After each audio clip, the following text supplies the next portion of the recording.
नमस्कार दोस्तों, मैं वीरेंद्र पाल बोल रहा हूँ। तो आज मैं इस वीडियो के माध्यम से थोड़ा सा मैसेज आप लोगों तक कुछ पहुंचाना चाहता हूँ। जो हमारा ये किसान आंदोलन तथा कथित किसान आंदोलन जो चल रहा है, इसके ऊपर थोड़ा सा हम लोग फोकस करेंगे। तो देखिए दोस्तों, अभी जल्द में ही हमारे देश के प्रधानमंत्री नरेंद्र मोदी जी ने एक शब्द का जिक्र किया था, जिसको हम लोग बोलते हैं भाई आंदोलन जीवी। दोस्तों, ये आंदोलन जीवी क्या है, इस पे थोड़ा सा कंसंट्रेशन हम लोग करते हैं और जानने की कोशिश करते हैं कि हमारे देश में क्या क्या परिस्थितियां चल रही हैं और क्या क्या होता चला आया है पास्ट में, और आगे हम लोग कैसे क्या क्या देख सकते हैं, इस चीज़ के बारे में हम लोग डिस्कस करेंगे। तो मित्रों, जैसा कि आपको पता है कि भाई हम लोग जानते हैं रामायण काल में भी और महाभारत के समय पर भी ऐसा समय होता था कि जब वहाँ पे दो तरीके के भाई मनुष्य पाए जाते थे। तो एक तो वो थे कि भाई हम लोग जिनको बोलते थे कि सत्कर्म जो लोग करते थे, जिनको देवता बोलते थे, और दूसरी हमारी जो प्रजाति पाई जाती थी वो राक्षस प्रवृत्ति पाई जाती थी। तो चाहे वो भगवान राम के ज़माने में देख लीजिए, चाहे वो महाभारत के ज़माने में देख लीजिए, हमेशा ऐसे लोग उपस्थित रहे हैं। तो जो राक्षस प्रवृत्ति होती है, उसका रोल क्या होता है कि कोई भी अच्छा काम हो रहा हो, सत्कर्म हो रहा हो, यज्ञ हो रहा हो, हवन हो रहा हो, उसमें वो हमेशा हड्डी डालने का काम करते थे और विघ्न पैदा करने का काम करते थे। तो मित्रों, ऐसा नहीं है कि ये आंदोलन जीवी आज ही ऐसा कर रहे हैं, ये हमेशा करते चले आए हैं, आज़ादी से पहले भी और आज़ादी के बाद भी। ठीक है, लेकिन आज की जो हमारी जनरेशन है, तो टुडेज जनरेशन, उसको थोड़ा सा ये जानने की ज़रूरत है कि हम लोग अगर थोड़ा सा पास्ट अपना 10-15 साल पहले का भी समय अगर देखते हैं कहीं ना कहीं, तो पहले कुछ हम लोग कह सकते हैं कि जो हमारी भाई राजनीतिक बिरादरी होती थी, जो पॉलिटिकल लोग होते थे, उनमें थोड़ी सी शर्म और हया होती थी। वो एक दूसरे का आदर भी करते थे और जो शब्दों का प्रयोग है वो भी बड़े ही चुने हुए शब्द एक दूसरे के लिए प्रयोग करते थे। ठीक है, लेकिन अभद्र भाषा का प्रयोग नहीं होता था। लेकिन आज की जो राजनीतिक हालात हैं या राजनीति है, उसमें आप ये देखेंगे कि जब हम टीवी के सामने बैठते हैं, तो अगर हम न्यूज़ देख रहे हों या और भी कोई चीज़ें देख रहे हों, तो कहीं ना कहीं ऐसे शब्दों का प्रयोग होने लगता है कि जिसमें हमें खुद एक श्रोता होने के नाते एक भाई देखने, हम एक तरीके से हम दर्शक हैं, हम देख रहे हैं, तो हमें शर्म आने लगती है। लेकिन वहाँ टीवी में बैठे हुए जो हमारे नेतागण या प्रवक्तागण हैं, उनको बिल्कुल भी शर्म और हया नाम की चीज़ नहीं है। कुछ तो ऐसे प्रवक्ता हैं जो रुकने का नाम ही नहीं लेते हैं। अगर बोलना शुरू करते हैं तो पता नहीं क्या बोल जाएंगे, भगवान जाने। हमें खुद घबराहट होने लगती है, हम अपना टीवी बंद करके किनारे हो लेते हैं और कहते हैं कि चलो हो गया, अब नहीं देखेंगे, थोड़ी देर में देखेंगे, कि 10 मिनट बाद, 15 मिनट बाद। तो ऐसे हालात दोस्तों बन गए हैं। यहाँ पे मैं एक चीज़ ये कहना चाहूँगा कि ये जो प्रवक्ता हैं, ये अच्छे समाज की संरचना तो बिल्कुल नहीं कर रहे हैं। ऐसी जो राजनीतिक दल हैं, वो भी अच्छे समाज की संरचना बिल्कुल नहीं कर रहे हैं। हमारे समाज में इस तरीके से इनके प्रति जनता धीरे धीरे जागरूक होती जा रही है और इनको इसका एहसास भी कराती जा रही है, चुनाव के माध्यम से, वोट के माध्यम से। ठीक है दोस्तों, चलिए तो आगे हम जरा आंदोलन जीवियों की चर्चा कर लेते हैं। तो मित्रों, मैं थोड़ा सा आपको अन्ना हजारे जी का आंदोलन के बारे में याद दिलाना चाहता हूँ, पीछे ले जाना चाहता हूँ।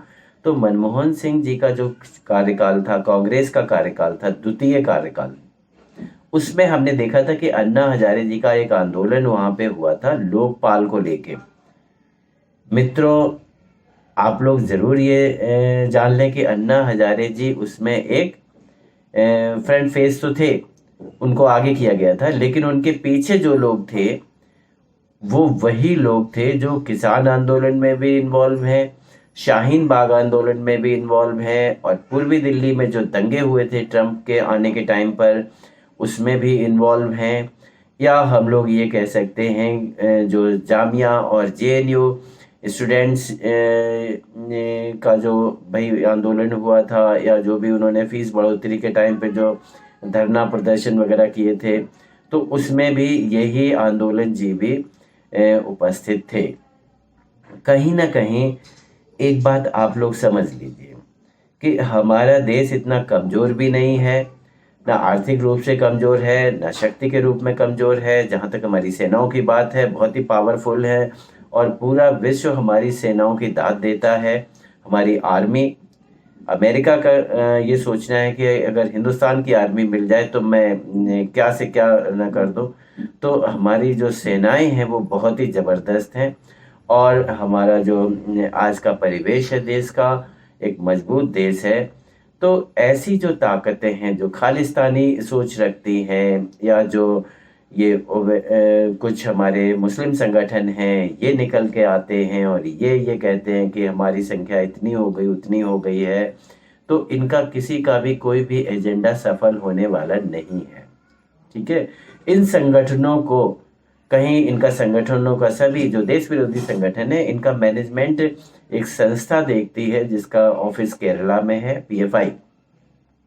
तो ये जो पीएफआई है, ये कहीं ना कहीं अंदर ही अंदर खाने में ये ऐसे लोगों को इकट्ठा करती है जो सरकार के विरोध में, या पर्टिकुलरली हम ये कह लें कि अभी नरेंद्र मोदी जी प्रधानमंत्री हैं तो उनके विरोध में खड़ा करना और एक नेगेटिव एजेंडा फैलाना चाहती है, और जनता में ये चीज़ लाना चाहती है कि हाँ देखो, ये सरकार जो है ये जनता के हित में काम नहीं कर रही है, सब उल्टे सीधे काम कर रही है। तो मित्रों, ये तो चलो खैर ये एजेंडाधारियों की बात है, लेकिन इनका एजेंडा कभी भी सफल नहीं होगा। इनको हमारी सेना, हमारे जो भाई पैरामिलिट्री फोर्सेस हैं, या पुलिस प्रशासन है, या हमारे जो कार्यपालिका है, वो बिल्कुल जवाब देने के लिए तैयार है। हमारी एजेंसियां भी इनकी जो हालात हैं वो ख़राब किए हुए हैं, और इनकी जांच चल भी रही है। अंदर ही अंदर बहुत कुछ चल रहा है, आपको आने वाले समय में बहुत कुछ पता लगेगा। मित्रों, मैं आंदोलन जीवियों की बात कर रहा था, तो देखिए उस अन्ना हजारे के आंदोलन में जो आंदोलन जीवी थे, उनके चेहरे अब आपके सामने आ गए होंगे।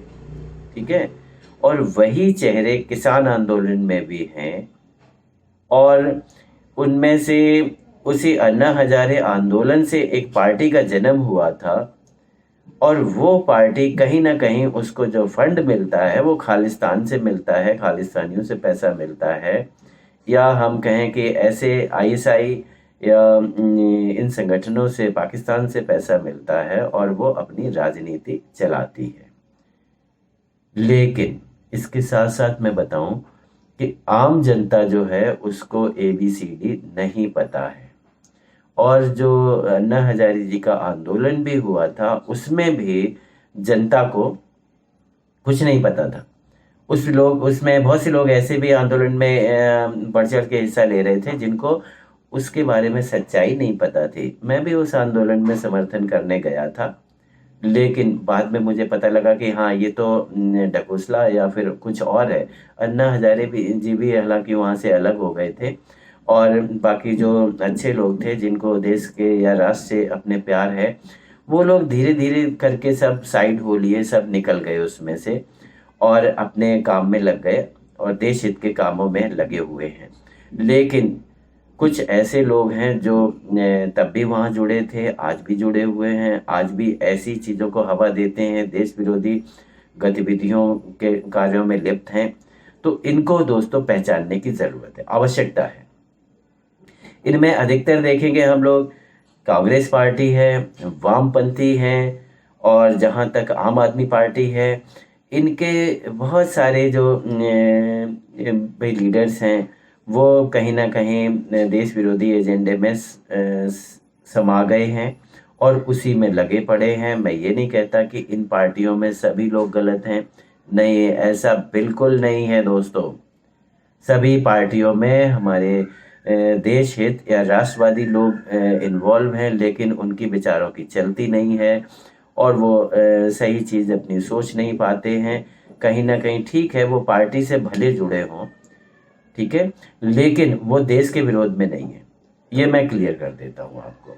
लेकिन हाँ, इन पार्टियों में ऐसे लोग भी हैं कुछ, जो जिनको आप चाहे कुछ भी कह लो, इनको चाहे दूध से नहला लो, चाहे इनको आप सब कुछ कर लो, कैसे भी कर लो, लेकिन ये अपनी हरकतों से बाज नहीं आएंगे। और इनका हमेशा उद्देश्य यही रहेगा कि ये अपने स्वार्थ के लिए जीते हैं, अपने पैसे के लिए जीते हैं। इनको पैसा दे दो, इनसे कुछ भी बुलवा लो, तो ये ऐसे काम करते हैं। और इससे हमारा समाज जो है, समाज में जो आम जनता है, उसको बड़ी दिक्कतों का सामना करना पड़ रहा है। अब जैसे किसान आंदोलन आप देख लीजिए कि साहब एक नेशनल हाईवे, भाई यहाँ गाजीपुर बॉर्डर में नेशनल हाईवे जाम कर रखा है, और इधर आप शिंगू बॉर्डर में चले जाइए या टिकरी बॉर्डर पे चले जाइए, वहाँ जगह घेर रखी है। तो इन चीज़ों का कोई तात्पर्य नहीं है। ठीक है, आपकी सरकार, भाई सरकार आपसे बात करना चाहती है, आपके पास अगर कोई तथ्य है तो सरकार ने बोल दिया कि हाँ किसानों के हितों के लिए आप कुछ भी भाई कोई चीज़ लेकर आए, कोई सुझाव लेकर आए, हम उसको सुनना चाहते हैं। तो आप सरकार के पास जाइए, कम से कम आम जनता को तो मत परेशान करिए। आपने अब यहाँ पे गाजीपुर में आप हालात देखें कि हमारी मीडिया में जैसे देखने को मिलता है, और रियलिटी भी यही है वहाँ पर, कि वहाँ पर टेंट तो लगे हुए हैं लेकिन साहब टेंटों में कोई रह नहीं रहा है। एक राकेश टिकैत को वो आगे कर रखा है और उसको बहुत बड़ा वो नेता बना रखा है। कौन पूछता है भाई राकेश टिकैत को? राकेश टिकैत क्या है? अगर वो अपने आप को कुछ समझता है तो वो आगे चल के चुनाव लड़े और पार्लियामेंट में आए और जनता के और किसान के हित की बात करे, तब तो अच्छा लगेगा।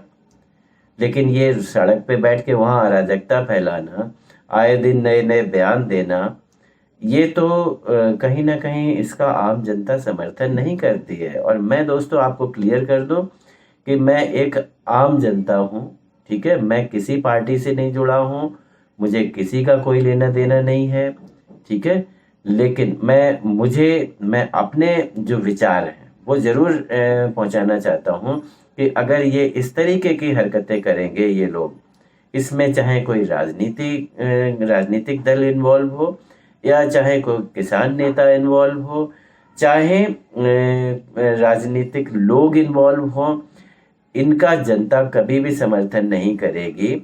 और इनको जनता सबक आने वाले समय में वोट देकर, वोट का अपनी पावर दिखाकर इनको इनकी हैसियत का याद दिला देगी, और ये कहीं के नहीं रहेंगे।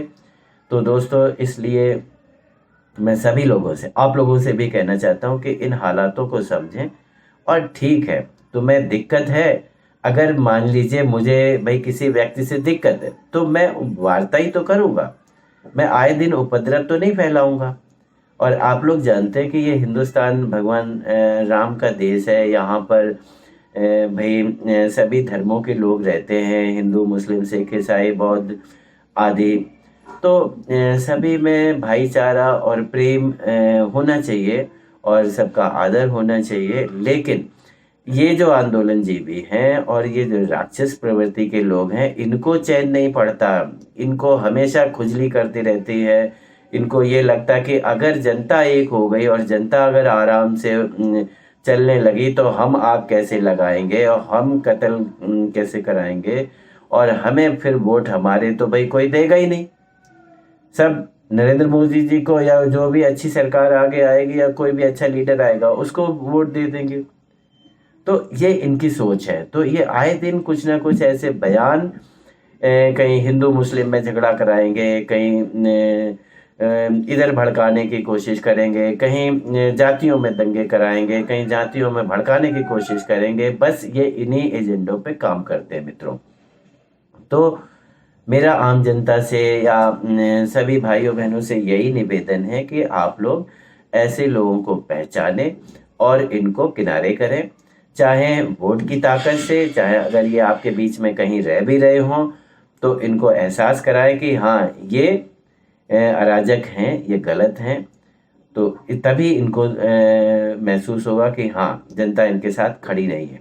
मित्रों, ये राकेश टिकैत जो गाजीपुर पे बैठा हुआ है, इसको ये नहीं दिखाई दे रहा है कि इसके साथ कोई किसान वहां बैठ के राजी नहीं है। इवन इनके गांव के किसान भी, या हमारे भाई मैं खुद उत्तर प्रदेश से आता हूँ, यूपी में ले लो या कोई किसी भी पूरे देश में ये बोलते हैं कि मैं किसान का बेटा हूँ। अरे भाई, सब किसान के ही बेटे हैं। हिंदुस्तान में एक एक आदमी खेती किसानी से ही निकल के आया है। आज जो बड़े बड़े उद्योगपति हैं वो भी किसान का ही बेटा है, ठीक है ना। तो तुम अकेले राकेश टिकैत किसान के बेटे नहीं हो।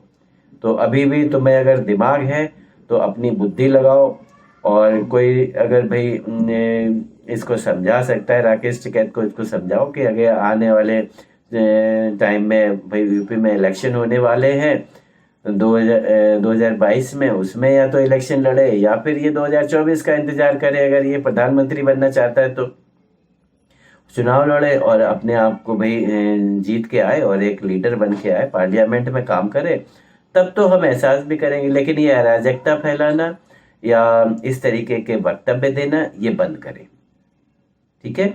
और इसके साथ ही आम जनता जो है, इन आंदोलनजीवी चेहरों के आंदोलनजीवी जो हैं, जिनको हम लोग पैरासाइट्स भी बोलते हैं, तो ये पैरासाइट्स, इनका एक ही काम होता है कि ये खुद तो कुछ करते नहीं है, लेकिन जिस पेड़ पे या जिस जीव के साथ ये चिपक जाते हैं उसका खून चूसना शुरू कर देते हैं।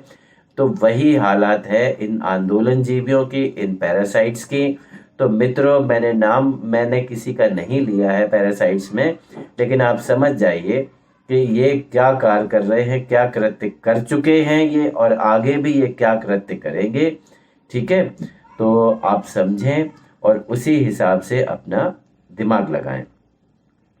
तो इसके साथ ही मित्रों एक चीज़ मैं और आपसे कहना चाहता हूं कि जो हमारे देश को बंटवारे की राजनीति सोच रहे हैं, कि जैसे खालिस्तानी अपना एजेंडा चला रहे हैं कनाडा में बैठ के, या कुछ पाकिस्तानी या ISI सोच रहे हैं कि भाई हम कश्मीर अलग कर लेंगे, ये अलग कर लेंगे, वो उनका ख्वाब है, वो उनका कुछ भी पूरा नहीं होने वाला है, ठीक है।